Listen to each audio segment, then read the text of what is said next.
ನಮಸ್ಕಾರ ಎಲ್ಲರೂ, ನನ್ನ ಹೆಸರು ಉತ್ತಮ್. ಮತ್ತೆ ಬ್ಯಾಕ್ ಸ್ಟೇಜ್ ಪಾಸ್ ಅಲ್ಲಿ ನಾನು ಒಬ್ಬ ಗೇಮ್ ಡಿಸೈನ್ ಮೆಂಟರ್. ನಾವು ಇಲ್ಲಿ ಇಂಡಸ್ಟ್ರಿ ಎಕ್ಸ್ಪೀರಿಯನ್ಸ್ ಇರೋನ್ನ ತಗೊಂಡು ನಾವು ನಿಮಗೆ ಗೇಮ್ ಡಿಸೈನ್ ಮತ್ತೆ ಗೇಮ್ ಡೆವಲಪ್ಮೆಂಟ್ ಬಗ್ಗೆ ಕೋರ್ಸಸ್ನ ಕ್ಯೂರೇಟ್ ಮಾಡಿದ್ದೀವಿ. ನಿಮಗೆ ಗೇಮಿಂಗ್ ಅಲ್ಲಿ ಕರಿಯರ್ ಇಂಟ್ರೆಸ್ಟ್ ಇರ್ತದೆ, ನೀವು ನಮಗೆ ಅಪ್ರೋಚ್ ಮಾಡ್ಬೋದು. ಇಲ್ಲಿ ಎಲ್ಲರೂ ವರ್ಕಿಂಗ್ ಪ್ರೊಫೆಷನಲ್ಸ್ ಇರೋರು. ನಾನು ನಿಮಗೆ ಗೇಮ್ ಡಿಸೈನ್ ಬಗ್ಗೆ, ಗೇಮ್ ಡೆವಲಪ್ಮೆಂಟ್ ಬಗ್ಗೆ ನಿಮಗೆ ಇಂಡಸ್ಟ್ರಿ ರೆಡಿ ಮಾಡ್ತೀವಿ. ಇಲ್ಲಿರೋ ಅಲಮ್ನೈಸ್ಗಳು ನಿಮಗೆ ದೊಡ್ಡ ದೊಡ್ಡ ಕಂಪ್ನೀಸಲ್ಲಿ ವರ್ಕ್ ಮಾಡಿದ್ದಾರೆ. ದಟ್ ಈಸ್ ಯುಬಿಸಾಫ್ಟ್, EA ಸ್ಪೋರ್ಟ್ಸ್, ನಿಮ್ಮ ರಾಕ್ಸ್ಟಾರ್ ಗೇಮ್ಸ್ ಎಲ್ಲ ಕಡೆ ವರ್ಕ್ ಮಾಡಿದ್ದಾರೆ. ಮತ್ತು ಇಲ್ಲಿ ನಿಮಗೆ ಹೈದರಾಬಾದಿಗೆ ಶಿಫ್ಟ್ ಆಗಬೇಕು, ನಿಮಗೆ ಲ್ಯಾಂಗ್ವೇಜ್ ಬ್ಯಾರಿಯರ್ ಇದೆ, ಕಲ್ಚರ್ ಡಿಫ್ರೆನ್ಸಸ್ ಇದೆ ಅಂತ ಹೇಳ್ಬಿಟ್ಟು ಟೆನ್ಷನ್ ತೊಗೋಬೇಡಿ. ಇಲ್ಲಿರೋರೆಲ್ಲ ನಿಮಗೆ ಕಂಫರ್ಟಬಲ್ ಫೀಲ್ ಮಾಡ್ತಾರೆ. ಮತ್ತು ಇಲ್ಲಿ ನಿಮಗೆ ಸ್ಕಿಲ್ಸ್ ಡೆವಲಪ್ಮೆಂಟ್ ಎಲ್ಲ ನಡೀತಿರ್ಬೇಕಾದ್ರೆ ನಿಮ್ಮ ಮೈಂಡ್ ಸೆಟ್ಟು ಚೇಂಜ್ ಆಗುತ್ತೆ, ನೀವು ಅಡಾಪ್ಟ್ ಆಗೋಕ್ಕೆ ಕಲ್ತ್ಕೊತೀರಾ.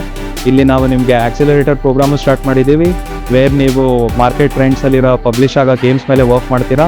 ಅದನ್ನೇ ನಿಮ್ಮ ಪೋರ್ಟ್ಫೋಲಿಯೋಗೆ ಶೋಕೇಸ್ ಮಾಡಿ ನಿಮಗೆ ಒಳ್ಳೆ ಕಂಪ್ನೀಸಲ್ಲಿ ಕೆಲಸ ಸಿಗುತ್ತೆ.